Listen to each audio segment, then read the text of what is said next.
Halo semuanya, Assalamualaikum. Kenalin, kami dari Farmazone Indonesia, teman belajar kamu. Nah, untuk pertemuan pertama kita akan bahas tentang hipertensi.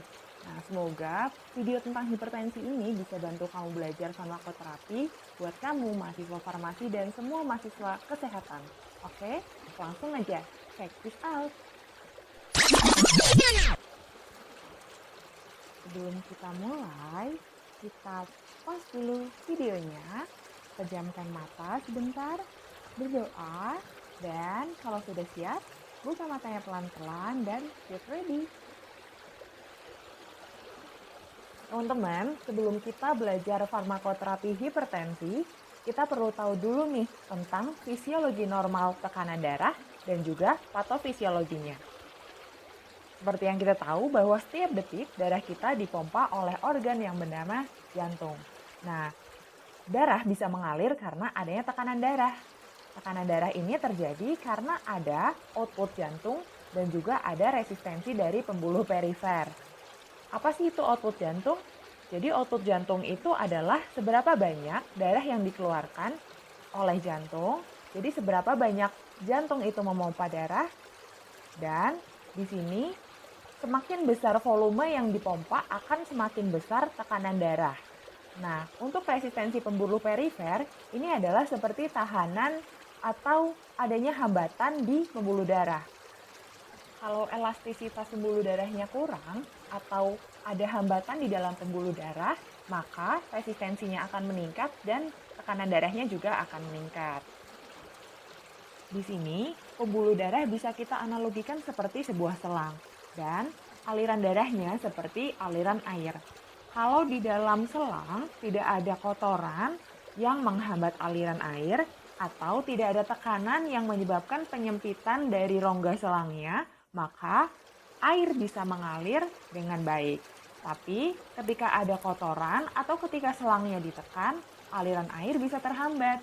Begitu pula seperti pembuluh darah, kalau misalnya ada plak atau hambatan atau terjadi penyempitan atau ketika pembuluh darah tidak elastis, maka aliran darah juga akan terhambat.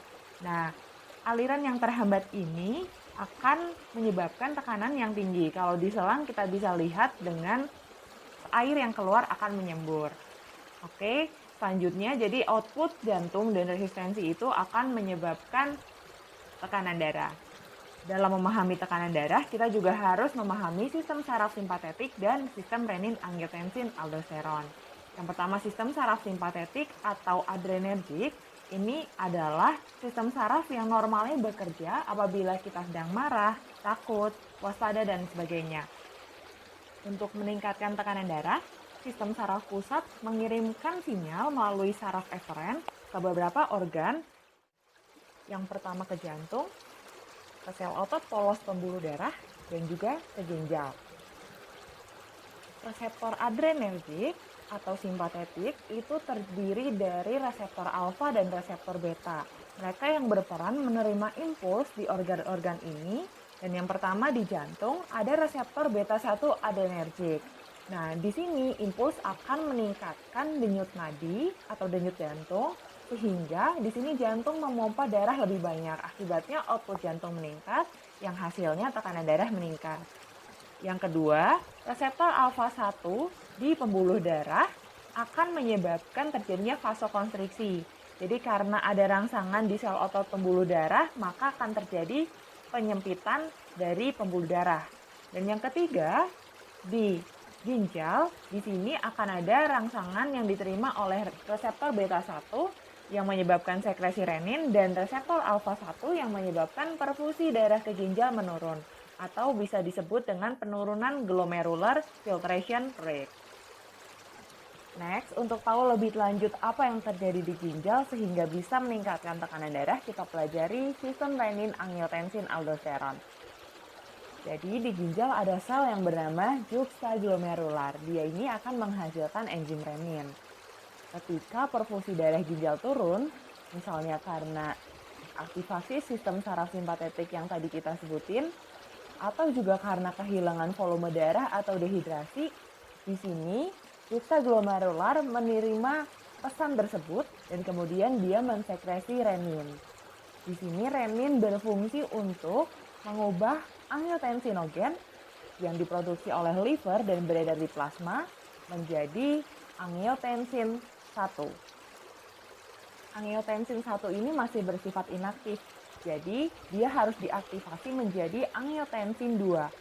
Nah, dibantu oleh katalisator yaitu angiotensin converting enzyme atau bisa disebut dengan ACE atau ACE.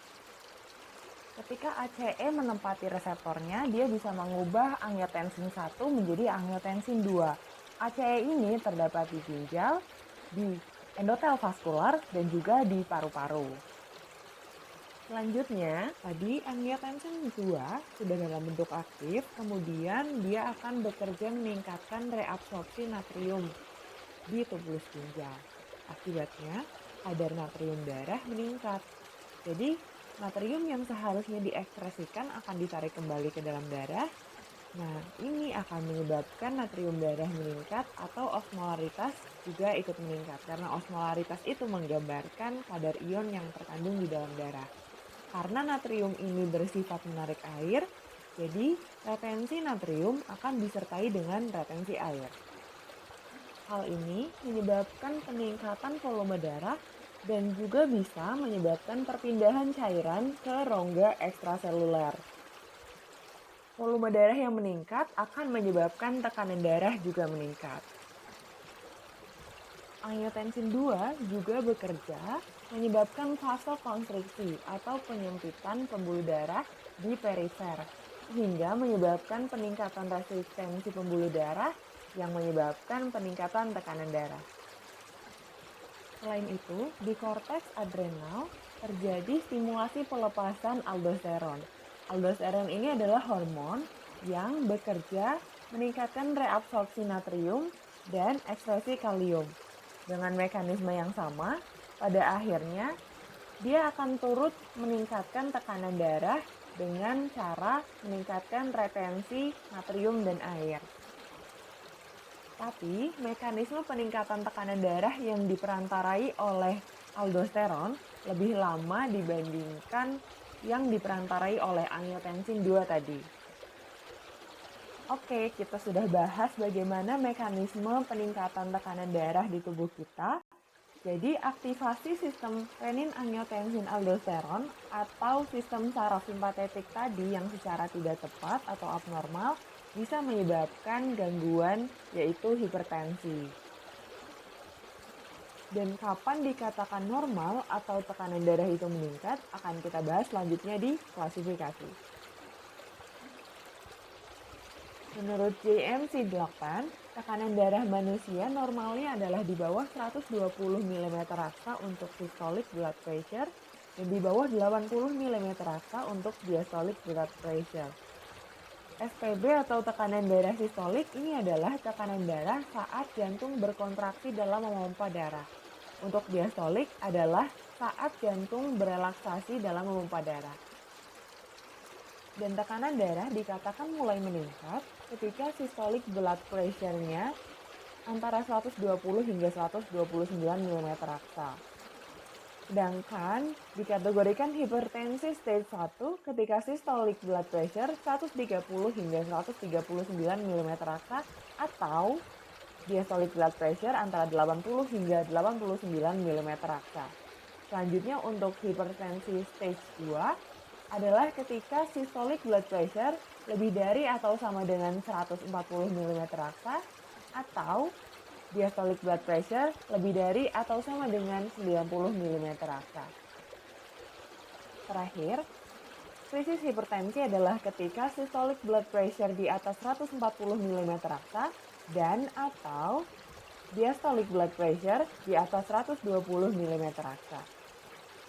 Tapi perlu diketahui bahwa penegakan diagnosa hipertensi hanya dapat dilakukan oleh dokter dan bukan berdasarkan satu kali pengukuran saja. Berdasarkan penyebabnya, hipertensi terbagi menjadi primer dan sekunder. Hipertensi primer adalah ketika penyebab hipertensi tidak diketahui dan ini terjadi paling banyak, sekitar 85% dari kasus hipertensi. Dan yang kedua adalah hipertensi sekunder, yaitu diketahui penyebabnya bisa karena adanya penyakit lain. Oke, alhamdulillah teman-teman udah belajar banyak dan harapannya teman-teman gak cuma menghafal tapi juga bisa memahami. Kalau misalnya ada yang belum jelas, boleh tinggalkan di kolom komentar ya. Dan kalau misalnya teman-teman merasa channel ini bermanfaat, boleh di-share supaya manfaatnya bisa dirasakan lebih luas. Jangan lupa like, komen, dan subscribe ya. Terima kasih teman-teman udah menyimak dan good luck, enjoy learning with Farmazone Indonesia. Wassalamualaikum warahmatullahi wabarakatuh. Sampai ketemu di video selanjutnya. Bye.